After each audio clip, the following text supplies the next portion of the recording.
KLR the photo Guru YouTube சேனலுக்கு உங்களை வரவேற்கிறேன். என் பெயர் KL ராஜா Ponsing.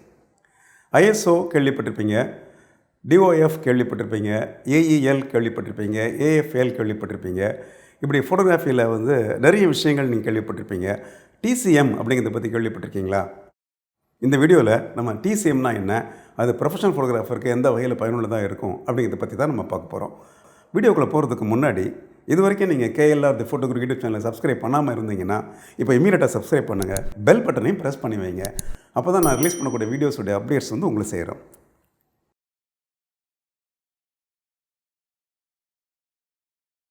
இந்த வீடியோவில் TCM அப்படிங்கிறத பற்றி நம்ம பார்க்க போகிறோம். குறிப்பாக நீங்கள் ஒரு ப்ரொஃபஷனல் ஃபோட்டோகிராஃபராக இருந்தீங்க அப்படின்னா, இல்லை நீங்கள் ஒரு ப்ரொஃபஷனல் ஃபோட்டோகிராஃபராக ஆகணும்னு நினச்சிங்க அப்படின்னா, நான் சொல்லக்கூடிய இந்த TCM சொல்லக்கூடிய இந்த 3 விஷயங்களை நீங்கள் மைண்டில் வச்சுக்கிட்டா தான் உங்களால் ப்ரொஃபஷனல் ஃபோட்டோகிராஃபியில் சக்ஸஸ்ஃபுல்லாக இருக்க முடியும் அப்படிங்கிறது தான் அந்த வீடியோனுடைய முக்கியமான ஒரு நோக்கம். முதல்ல இந்த TCMல உள்ள அந்த T எதை குறிக்கிறது அப்படின்னு கேட்டிங்க அப்படின்னா, T அப்படிங்கிறது ஃபோட்டோகிராஃபருடைய டெக்னிக்கல் ஸ்கில்ஸை குறிக்கக்கூடியது. ஏன்னா டிஜிட்டல் ஃபோட்டோகிராஃபி குறிப்பாக பார்த்திங்கன்னா டெக்னாலஜி பேஸ்டான விஷயம் அப்படிங்கிறது உங்கள் எல்லாருக்குமே தெரியும். ஏன்னா ஃபில்ம் பேஸ்ட் டெக்னாலஜிலேருந்து அதுக்கப்புறம் நம்ம DSLR டெக்னாலஜி இப்போது மிரர்லெஸ் டெக்னாலஜிக்கு நம்ம வந்துவிட்டோம். அதே மாதிரி பார்த்திங்கன்னா நம்ம பயன்படுத்தக்கூடிய கேமராக்களையும் தாண்டி லென்சஸ், ஆக்சசரிஸ், அதுக்கப்புறம் போஸ்ட் ப்ரொடக்ஷனில் உள்ள சாஃப்ட்வேர்ஸ் இது எல்லாமே பார்த்திங்கன்னா கம்ப்ளீட்டாக ஒரு டெக்னாலஜிக்கல் பண்டில் அப்படின்னு தான் நான் சொல்லுவேன். இது இப்படி இருக்கும்போது நம்ம அந்த டெக்னாலஜி பற்றி சரியான ஒரு அவேர்னஸ், சரியான ஒரு புரிதல் இல்லைன்னு வச்சுக்கோங்களேன். அப்போது அந்த டெக்னாலஜி நம்மளால் ஃபோட்டோகிராஃபி ப்ராசஸில் எஃபெக்டிவாக நம்மளால் யூஸ் பண்ண முடியாது. எவ்வளோக்குள்ள நீங்கள் ஃபோட்டோகிராஃபி ஆஸ் அன் ஆர்ட் நீங்கள் ஃபோக்கஸ் பண்ணுறீங்களோ அவ்வளோக்குள்ள ஃபோட்டோகிராஃபி ஆஸ் அ டெக்னாலஜி நீங்கள் ஃபோக்கஸ் பண்ணணும். ஏன்னா ஒரு ஆர்ட்டை நீங்கள் பெர்ஃபார்ம் பண்ணணும் அப்படின்னா அதுக்கு சில டெக்னாலஜி நமக்கு தேவை. ஏன்னா ஃபோட்டோகிராஃபி நம்ம டெக்னிக்கல் ஆர்ட்டுன்னு சொல்லுவோம், இல்லை சயின்டிஃபிக் ஆர்ட்டுன்னு சொல்லுவோம். ஏன்னா ஃபோட்டோகிராஃபி நீங்கள் பெர்ஃபார்ம் பண்ணும்போது அது பயன்படுத்துறதுக்கு, அதை நீங்கள் செய்கிறதுக்கு ஒரு சில கருவிகளும் ஒரு சில டெக்னாலஜியும் நமக்கு துணை இருக்கணும் அப்படிங்கிறது தான் இதில் முக்கியமான ஒரு விஷயம். ஸோ அந்த ஆஸ்பெக்டில் டெக்னாலஜி இம்பார்ட்டண்ட் இல்லை, டெக்னாலஜி பற்றி ஒரு பெரிய புரிதல் வேண்டியது இல்லை, ஃபோட்டோகிராஃபிங்கிறது ஒரு ஆர்ட் தான் அப்படிங்கிற மாதிரி பேசுகிறத விட்டுட்டு டெக்னாலஜி முழுக்க தெரிஞ்சுக்கிறதுக்கு நீங்கள் ட்ரை பண்ணுங்கள். ஆக்சுவலாக அப்போ தான் உங்களால் ஒரு குறிப்பிட்ட கேமராவையோ லென்ஸையோ ஆக்சசரியோ நீங்கள் தேர்ந்தெடுத்து பயன்படுத்த முடியும். ஏன்னா எக்கச்சக்கமான கேமராஸ் உங்களுக்கு மார்க்கெட்டில் இருக்குது, எக்கச்சக்கமான லென்சஸ் இருக்குது, எக்கச்சக்கமான ஆக்சசரிஸ் இருக்குது, நிறைய விஷயங்கள் டெக்னாலஜிக்கல் பேஸ்டாக நமக்கு மார்க்கெட்டில் அவைலபிளாக இருக்குது. ஆனால் இதில் எனக்கு எது தேவை, எனக்கு எது பொருத்தமாக இருக்கும் அப்படின்னு நான் தெரிஞ்சுக்கணும் அப்படின்னா டெஃபினட்டாக நான் என்ன பண்ணணும் அப்படின்னு கேட்டிங்கன்னா, அது சார்ந்த டெக்னாலஜியை நான் கரெக்டாக புரிஞ்சால் மட்டும்தான் எனக்கு அதை எஃபெக்டிவாக யூஸ் பண்ண முடியும் அப்படிங்கிற ஒரு ஆஸ்பெக்டை நீங்கள் தெரிஞ்சுக்கோங்க. ஆக்சுவலாக ஸோ நான் டெக்னாலஜின்னு சொல்கிறது கேமராவுக்கு உள்ளே உள்ளது மட்டும் இல்லை, ஆக்சுவலாக அவங்க லென்சஸ்க்கு உள்ளே உள்ளது மட்டும் இல்லை, எல்லா விஷயங்களை பற்றியும் நம்ம தெரிஞ்சுக்கணும். ஸோ இது தெரிஞ்சுக்கணும் அப்படின்னா அதை முறையாக நம்ம படிக்கணும், இல்லை அதை அடிக்கடி நம்ம ப்ராக்டிஸ் பண்ணி பார்க்கணும். கேமராவில் சப்போஸ் ஒரு 100 கண்ட்ரோல்ஸ் இருக்குது அப்படின்னா நம்ம அதில் ஒரு 2-3 கண்ட்ரோல் மாத்திரம் இல்லை, ஒரு 10 கண்ட்ரோல் மாத்திரமே தொடர்ந்து யூஸ் பண்ணிட்டே இருந்தோம் அப்படின்னா மீதி உள்ள 90 கண்ட்ரோல்ஸினுடைய பவர் நமக்கு தெரியாமல் போயிடும். அப்போது அந்த 100% அந்த கேமராவை நீங்கள் யூஸ் பண்ணணும், அதனுடைய எஃபெக்ட் உங்களுக்கு வேணும், அதனுடைய பலன் உங்களுக்கு கிடைக்கணும் அப்படின்னா அந்த டிஜிட்டல் டெக்னாலஜியை, மிரர்லெஸ் டெக்னாலஜியை நீங்கள் முழுவதும் நீங்கள் தெரிஞ்சுக்கிட்டால் மட்டும்தான் உங்களுக்கு அது எஃபெக்டிவாக இருக்குமே ஒழிய மேலோட்டமாக டெக்னாலஜியை பற்றி சரியான புரிதல் இல்லாமல் ஃபோட்டோகிராஃபிக்குள்ளே நம்ம வர சமயத்தில் அது முழு பயனும் கொடுக்காது. குறிப்பாக நீங்கள் ப்ரொஃபஷனல் ஃபோட்டோகிராஃபராக இருக்கிற சமயத்தில். ஆக்சுவலாக இதையும் தாண்டி நம்ம அடுத்தபடி பார்க்கக்கூடியது என்ன கேட்டிங்கன்னா, சி அப்படிங்கிறது க்ரியேட்டிவிட்டி அப்படின்னு சொல்லலாம். ஆக்சுவலாக க்ரியேட்டிவிட்டி அப்படிங்கிற வார்த்தையே பார்த்திங்க அப்படின்னா அதுக்கு ஒரு தனி மரியாதை எப்போவுமே இருக்கும், உங்களுக்கு தெரியும் ஆக்சுவலாக இல்லையா?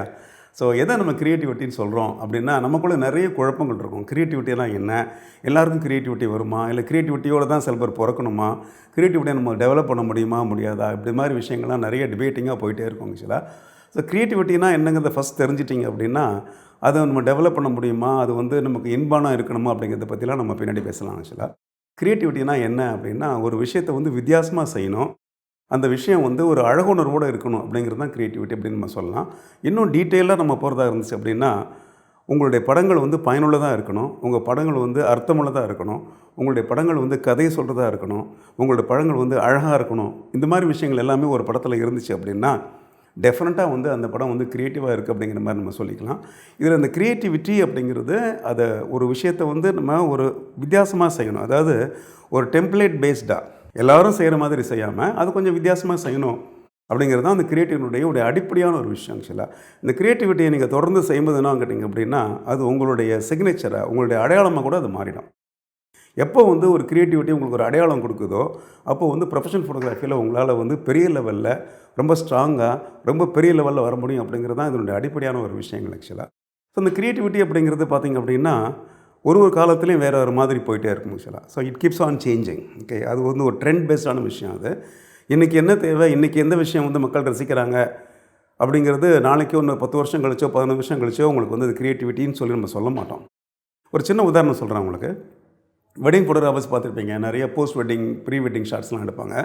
எனக்கு தெரிஞ்சு ஒரு 10-12 ஆண்டுகளுக்கு முன்னாடி அந்த மணப்பெண்ணோ இல்லாட்டி வந்து அந்த பெண்ணோ வந்து போட்டிருக்க ட்ரெஸ்ஸு வந்து இப்படி காற்றுல பறக்கிற மாதிரி ஒரு சில ஷார்ட்ஸ் நீங்கள் பார்த்துருப்பீங்க. இது வந்து ஒரு 10-12 இயர்ஸுக்கு முன்னாடி வந்து ரொம்ப ஆச்சரியப்படுற மாதிரி இருந்துச்சு எல்லாருக்குமே. ஏன்னா அதே விஷயத்தை இப்போ நம்ம செய்யும்போது என்ன கேட்டிங்க அப்படின்னா கொஞ்சம் நமக்கு எரிச்சல் வருதா இல்லையா? அதுக்கு என்ன காரணம் உங்களுக்கு ஆக்சுவலாக? அதே மாதிரி விஷயங்களை வந்து நிறைய பேர் திரும்ப திரும்ப திரும்ப திரும்ப ஒரே மாதிரி செஞ்சிட்ருக்காங்க இல்லையா? அப்போது எல்லோரும் இதே மாதிரி செய்யும்போது நம்ம ஏன் அதை மாதிரி செய்யணும், அதை கொஞ்சம் மாற்றி யோசிக்கலாமே அப்படின்னு எப்போ யோசிக்கிறீங்களோ அப்போ உங்களுக்குள்ள ஒரு க்ரியேட்டிவிட்டி அப்படிங்கிறது வருது. இந்த க்ரியேட்டிவிட்டி எப்போ வரும் அப்படின்னா நம்ம வந்து இந்த கம்ஃபர்ட் ஜோன்லேருந்து வெளியில் போகிறோம். ஓகே, கம்ஃபர்ட் ஜோன் அப்படிங்கிறது என்ன கேட்டிங்கன்னா ஒரு விஷயத்தை செய்கிறது நமக்கு எளிதாக இருக்குது, ஈஸியாக இருக்குது. ஓகே, ஜாஸ்தி வந்து நம்ம வந்து யோசிக்க வேண்டியதில்லை அப்படிங்கிறதெல்லாம் கம்ஃபர்ட் ஜோன் உங்களுக்கு ஆக்சுவலாக. கம்ஃபர்ட் ஜோனில் ரொட்டீனாக ஒரு விஷயத்தை நம்ம செய்யும்போது என்ன கேட்டிங்கன்னா உங்களுக்குள்ள ஒரு புது விஷயங்கள் இருக்குது, ஆனால் உங்களை நீங்கள் அடையாளப்படுத்திக்கல, வேறு ஒன்றுமே இல்லை. ஓகே, யாரோ ஒருத்தங்க செஞ்சு தானே பண்ணுறீங்க, நீங்கள் திரும்ப செய்கிறதுக்கு நீங்கள் முயற்சி பண்ணுறீங்க. அப்போ உங்களுக்குன்னு உள்ள ஒரு விஷயம் உங்களுக்கே தெரியாமல் போயிடுது பார்த்தீங்களா? அதனால் அந்த க்ரியேட்டிவிட்டிங்கிற விஷயம் அப்படிங்கிறது உங்களுக்குள்ளே இருக்குது. அது நீங்கள் தேடி கண்டுபிடிக்கணும். அண்ட் விடாப்பிடியாக இன்னொருத்தங்க செஞ்ச மாதிரி நான் செய்ய மாட்டேன் அப்படிங்கிறதுல எப்போ நீங்கள் வந்து அடமெண்ட்டாக இருக்கீங்களோ, உறுதியாக இருக்கிறீங்களோ, அப்போ உங்களுக்குள்ளே இந்த க்ரியேட்டிவிட்டி அப்படிங்கிற விஷயம் உங்களுக்கு வரும். இது வந்து தினந்தோறும் மாறக்கூடியதுன்னு நான் சொன்னேன் உங்கள்கிட்ட ஆக்சுவலாக. அதனால் இன்றைக்கி ஒரு விஷயம் க்ரியேட்டிவாக பண்ணிங்க அப்படின்னா நாளைக்கு வேற ஒரு விஷயம் நீங்கள் க்ரியேட்டிவாக பண்ணி ஆகணும். அப்போ தான் வந்து உங்களுடைய அடையாளம் மற்றவங்களுக்கு தெரியும் இல்லையா? ஒரு ப்ரொஃபஷனல் ஃபோட்டோகிராஃபி அப்படிங்கிறது பார்த்திங்கன்னா தெரியும், இட்ஸ் அ ரேட் ரேஸ் இல்லையா? ஏகப்பட்ட பேர் ஃபோட்டோகிராஃபிக்குள்ளே வந்துட்டாங்க. இப்போது கையில் கேமரா வச்சுருக்கவங்களாம் ஃபோட்டோகிராஃபர் அப்படிங்கிற மாதிரி அடையாளப்படுத்துகிறாங்க ஆக்சுவலாக. அப்படி ஒரு விஷயம் இருக்கிற சமயத்தில் அந்த ஒரு மிகப்பெரிய ஒரு கூட்டத்திலேருந்து உங்கள் தலை வெளியில் தெரியணும், உங்களுடைய பேர் வெளியில் தெரியணும், உங்கள் படங்கள் வெளியில் தெரியணும் அப்படின்னா அது மற்றவங்க படத்துலேருந்து வித்தியாசமாக இருந்தால் மட்டும்தான் நடக்கும். இதைத்தான் நம்ம வந்து க்ரியேட்டிவிட்டின்னு சொல்லி சொல்கிறோம். ஸோ இதில் அது சி அப்படிங்கிறது க்ரியேட்டிவிட்டியை குறிக்கக்கூடிய விஷயங்கள். இதையும் நீங்கள் பயிற்சி பண்ணி பார்க்கணும். இதை நீங்கள் படித்து கூட தெரிஞ்சுக்கலாம் ஆக்சுவலாக. ஓகே, சில சமயத்தில் ஒரு காட்சி எப்படி பார்க்குறது அப்படின்னு கூட நமக்கு தெரியாது. ஒரு காட்சி எப்படி நம்ம அடையாளப்படுத்துறது கூட நமக்கு தெரியாது. ஒரு காட்சி எப்படி கண்டுபிடிக்கிறதுன்னு நமக்கு தெரியாது. ஸோ அந்த காட்சியினுடைய அழகுணர்வு நமக்கு வந்து தெரியணும் அப்படின்னா அந்த அழகுணர்வை பற்றி நம்ம படிக்கணும். அழகுணர்வு அப்படிங்கிறத பற்றி நம்ம ப்ராக்டிஸ் பண்ணணும் ஆக்சுவலாக. ஸோ இது வந்து ஒரு ஆன்கோயிங் ப்ராசஸ் ஆக்சுவலாக. ஓகே, ஸோ ஒரு படத்தை நீங்கள் நல்லா எடுக்கணும் அப்படின்னா அந்த காட்சியை நீங்கள் ஃபஸ்ட்டு புரிஞ்சுக்கணும் இல்லையா? அது என்ன சொல்லுவோம் கேட்டிங்கன்னா அண்டர்ஸ்டாண்டிங் த சப்ஜெக்ட்னு சொல்லுவோம். ரெண்டாவது, அந்த காட்சியை நீங்கள் படம் எடுக்கணும் அப்படின்னா கேமராவை நீங்கள் யூஸ் பண்ணும்போது ஒளியை நீங்கள் சரியாக பயன்படுத்தணும். அந்த இடத்துல நீங்கள் லைட்டை நீங்கள் சரியாக புரிஞ்சிக்கணும் இல்லையா? இது ரெண்டாவது வரக்கூடிய முக்கியமான விஷயம். மூணாவது விஷயம் என்ன கேட்டிங்க அப்படின்னா காம்போசிஷனை பற்றி நீங்கள் ஃபுல்லாக தெரிஞ்சிருக்கணும். காம்போசிஷன் அப்படிங்கிறது ஒரு பட அமைப்புன்னு சொல்லி சொல்லுவாங்க ஆக்சுவலாக தமிழில். உங்களுக்கு பட அமைப்பு அப்படிங்கிறது நம்ம கேமராக்குள்ளே ஒரு ஃப்ரேம் இருக்குது. அந்த ஃப்ரேமுக்குள்ளே வந்து ஒரு காட்சியை வந்து எப்படி காமிக்கிறீங்க அப்படிங்கிறது தான் ஃபோட்டோ இல்லையா? அந்த ஃபோட்டோவை வந்து நீங்கள் சரியான முறையில் மற்றவங்களுக்கு புரிதல் இருக்க மாதிரி அழகுடனோடு எடுக்கணும் அப்படின்னா எந்தெந்த எலிமெண்ட்ஸுக்கு இம்பார்ட்டன்ஸ் கொடுக்கணும் அப்படிங்கிறத பற்றி யோசிக்கணும். ஏன்னா வண்ணங்களுக்கு இம்பார்ட்டன்ஸ் கொடுக்கணும், நீங்கள் ஜாமெட்ரிக்கு இம்பார்ட்டன்ஸ் கொடுக்கணும், அப்புறம் ஸ்பேஸிங்க்கு இம்பார்ட்டன்ஸ் கொடுக்கணும் உங்களுக்கு. அது தவிர பேலன்சிங் எலிமெண்ட்டுக்கு இம்பார்ட்டன்ஸ் கொடுக்கணும் இல்லையா? அப்புறம் ஃபோக்கஸிங்க்கு செலக்டிவ் ஃபோக்கஸிங் இருந்துச்சுன்னா அதுக்கு இம்பார்ட்டன்ஸ் கொடுக்கணும் உங்களுக்கு. இப்படி நிறைய விஷயங்கள் பார்த்திங்க அப்படின்னா இந்த காம்போசிஷன் சார்ந்து நிறைய விஷயங்கள் இருக்குது. இதெல்லாம் நம்ம படித்தா தான் நமக்கு தெரியும். படித்ததுக்கப்புறம் அந்த நீங்கள் பயிற்சி பண்ணால் தான் நமக்குள்ளே வரும் ஆக்சுவலாக. ஓகே, கையில் எடுத்து கேமரா எடுத்த உடனே ஃபைனலாக வந்து ப்ரொஃபஷனல் ஃபோட்டோகிராஃபர் அப்படின்னு ஒரு டேக் நமக்கு வருமானு கேட்டிங்கன்னா அது வர்றது கொஞ்சம் டைம் ஆகும். அதில் வந்து ரெண்டாவது முக்கியமாக நீங்கள் செய்ய வேண்டிய விஷயம்னு கேட்டிங்கன்னா க்ரியேட்டிவிட்டி. இதையும் நீங்கள் தொடர்ந்து செய்யணும். தொடர்ந்து செஞ்சால் மட்டும்தான் உங்களால் வந்து தொடர்ந்து இதில் ஜெயிக்க முடியும் அப்படிங்கிற பாயிண்ட்டை இந்த வீடியோ வழியாக நான் வந்து ரொம்ப ஒரு தீர்க்கமாக சொல்லிக்கிறதுக்கு விரும்புகிறேன். TCMல டி அப்படிங்கிறது டெக்னாலஜி ஸ்கில்ஸு, அப்புறம் வந்து சி அப்படிங்கிறது க்ரியேட்டிவிட்டி ஸ்கில்ஸ் அப்படின்னு சொல்லி பார்த்தோம். மூணாவது வந்து எம் அப்படிங்கிறது என்ன உங்களால் கெஸ் பண்ண முடியுதா? எம் அப்படிங்கிறது மார்க்கெட்டிங் சொல்லி சொல்லுவாங்க. இன்றைக்கி ஒரு ப்ரொஃபஷனல் ஃபோட்டோகிராஃபர் ஆகணும் அப்படின்னா உங்களுடைய தலை மற்றவங்களுக்கு தெரியணும். நீங்கள் அந்த கூட்டத்திலேருந்து நீங்கள் பார்த்தீங்கன்னா நீங்கள் தனிச்சு வழியில் தெரியணும். நீங்கள் தனிச்சு வழியில் தெரியணும் அப்படின்னா முன்னாடியே நான் சொன்னேன் உங்களுக்கு நீங்கள் க்ரியேட்டிவாக இருக்கணும் அப்படிங்கிறது. க்ரியேட்டிவாக இருந்தால் மட்டும் பத்தாது, உங்களை பற்றி நீங்கள் மற்றவங்களுக்கு சொல்லணும், தெரியப்படுத்தணும். உங்களை வந்து மற்றவங்களுக்கு நீங்கள் எடுத்துகிட்டு போகணும். You have to take your self to the public or to the consumers or the customers. Okay, வாடிக்கையாளர்கிட்ட நீங்கள் நெருங்கி வரணும் அப்படின்னா அதுக்கு வந்து மார்க்கெட்டிங் அப்படிங்கிற ஒரு முக்கியமான ஒரு வேலையை நம்ம பண்ணணும் ஆக்சுவலாக. நம்மள நிறைய ஃபோட்டோகிராஃபர்ஸ் பார்த்திங்கன்னா ரொம்ப க்ரியேட்டிவாக இருப்பாங்க, டெக்னிக்கல் ஸ்கில்ஸ் அவங்களுக்கு அபண்டண்ட்டாக இருக்கும். ஆனால் அவங்க வெளியிலே தெரிய மாட்டாங்க. பார்த்திங்கன்னா தெரியும். ஒரு சில ஃபோட்டோகிராஃபர்ஸ் பார்த்திங்க அப்படின்னா வந்து ரொம்ப அடிக்கடி வெளியில் தெரிஞ்சிட்டே இருப்பாங்க ஆக்சுவலாக. அவங்களுக்கு நிறைய ஃபாலோவர்ஸ் இருப்பாங்க ஆக்சுவலாக. அவங்கள வந்து ஒரு இன்ஸ்பிரேஷனாக கூட எடுத்துகிட்டு நிறைய யங்ஸ்டர்ஸ் அவங்களெல்லாம் ஃபாலோ பண்ணுவாங்க உங்களுக்கு இல்லையா? அதுக்கு என்ன காரணம் கேட்டிங்க அப்படின்னா, அவங்களே வெளியில் காமிச்சிக்கிறாங்க, அவங்களே வெளிப்படுத்துகிறாங்க அப்படின்னு அர்த்தம் ஆக்சுவலாக. குறிப்பாக வந்து ப்ரொஃபஷனல் ஃபோட்டோகிராஃபியில் நீங்கள் ஜெயிக்கணும் அப்படின்னா உங்களை மற்றவங்களுக்கு தெரியணும். ஸோ அந்த உங்களுக்கு தெரியணும் அப்படின்னா அதுக்கு சில வேலைகளை நம்ம செஞ்சாகணும் ஆக்சுவலாக. எப்படி ஃபோட்டோகிராஃபிக்கு கற்றுக்கிறதுக்கோ இல்லை க்ரியேட்டிவிட்டி கற்றுக்கிறதுக்கோ நம்ம வந்து நேரத்தையும் பணத்தையும் செலவு பண்ணுறோமோ அதே மாதிரி நம்மளை மார்க்கெட் பண்ணுறதுக்கும் நமக்கு சில விஷயத்த செஞ்சாகணும். அது ஒரு பேரலான விஷயம் ஃபோட்டோகிராஃபியில் ஆக்சுவலாக. ஓகே, இப்போ மார்க்கெட்டிங்கில் உங்களுக்கு தெரியும், உங்களுக்கு இல்லை நிறைய வந்து கம்ஃபர்டபுளாக ரொம்ப ஈஸியாக நம்ம வந்து கம்ப்யூட்டருக்கு முன்னாடி உட்காந்து உங்களை என்ன பண்ணலாம், நீங்கள் வெளி உலகத்துக்கு காமிச்சிக்கிற மாதிரி உங்களுக்கு சோஷியல் மீடியா வந்துருச்சு. உங்களுக்கு சோஷியல் மீடியா மார்க்கெட்டிங் அப்படிங்கிறதும் டிஜிட்டல் மார்க்கெட்டிங் அப்படிங்கிறதும் இன்றைக்கி வந்து எல்லாருக்குமே ஒரு தெரிஞ்ச ஒரு விஷயம் தான் ஆக்சுவலாக. ஆனால் தெரிஞ்ச ஒரு விஷயமா இருந்தாலும் நம்மளில் எவ்வளோ பேர் வந்து அதை எஃபெக்டிவாக சாதகமாகவும் ரொம்ப வந்து பலமாகவும் செய்கிறோம் அப்படின்னா நிறைய பேர் செய்கிறதில்ல. இது எப்படி நீங்கள் தெரிஞ்சுக்கலாம் அப்படின்னா, உங்கள் மத்தியில் வந்து பாப்புலராக இருக்கக்கூடிய பெரிய ஃபோட்டோகிராஃபர்ஸை கவனிங்க. அவங்கெல்லாம் என்னெல்லாம் பண்ணுறாங்கன்னு பாருங்கள் ஆக்சுவலாக.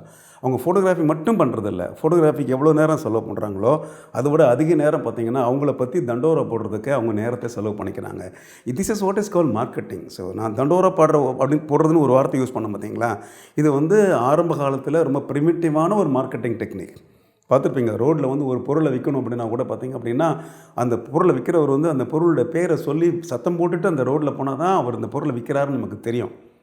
சைலண்ட்டாக போனாரான்னு உங்களுக்கு தெரியாது இல்லையா? அப்போ யார் வாங்குவாங்க அந்த பொருளை? அதே மாதிரி உங்களை நீங்கள் சவுண்ட் பண்ணணும், உங்களை நீங்கள் வெளிப்படுத்தணும். உங்களை வெளிப்படுத்துறதுக்கு இப்போ என்ன பண்ணு கேட்டிங்கன்னா இந்த டிஜிட்டல் மார்க்கெட்டிங்கை பற்றி ஃபுல்லாக தெரிஞ்சுக்கிறதுக்கு நீங்கள் முயற்சி பண்ணணும். நம்மள நிறைய பேர் இன்ஸ்டாவில் இருக்கிறோம், ஃபேஸ்புக்கில் இருக்கிறோம், அண்ட் கொஞ்சம் பேர் யூடியூப் வீடியோஸ் கூட போட்டுட்ருக்கோம் நம்ம ஆக்சுவலாக. இதெல்லாம் நம்ம சரியாக பண்ணுறோமா? ஓகே, இன்ஸ்டாவில் வந்து எப்படி நம்மளை மார்க்கெட் பண்ணுறது, ஃபேஸ்புக்கில் எப்படி நம்மளை மார்க்கெட் பண்ணுறது, இல்லை ஒரு வெப்சைட் எப்படி க்ரியேட் பண்ணுறது, உங்கள் வெப்சைட் வந்து இன்ட்ராக்டிவாக இருக்கா, அந்த கண்டென்ட் வந்து உங்களுக்கு அப்பப்போ ஃப்ரெஷ்ஷாக இருக்கா ஆக்சுவலாக, நீங்கள் வந்து அப் டு டேட்டான படங்களை நீங்கள் அதில் போட்டிருக்கீங்களா? ஓகே, கத்தையாக எடுத்து ஒரு 10 படத்தை கண்டினியூஸாக நீங்கள் இன்ஸ்டாவில் போட்டிங்க அப்படின்னா அந்த பார்க்குறவங்களுக்கே ஒரு எரிச்சல் வந்துடும் உங்களுக்கு. அந்த 10 படத்தில் நல்ல படங்கள் 1-2 படங்களை போட்டிங்க அப்படின்னா நிறுத்தி மற்றவங்க பார்ப்பாங்க ஆக்சுவலாக.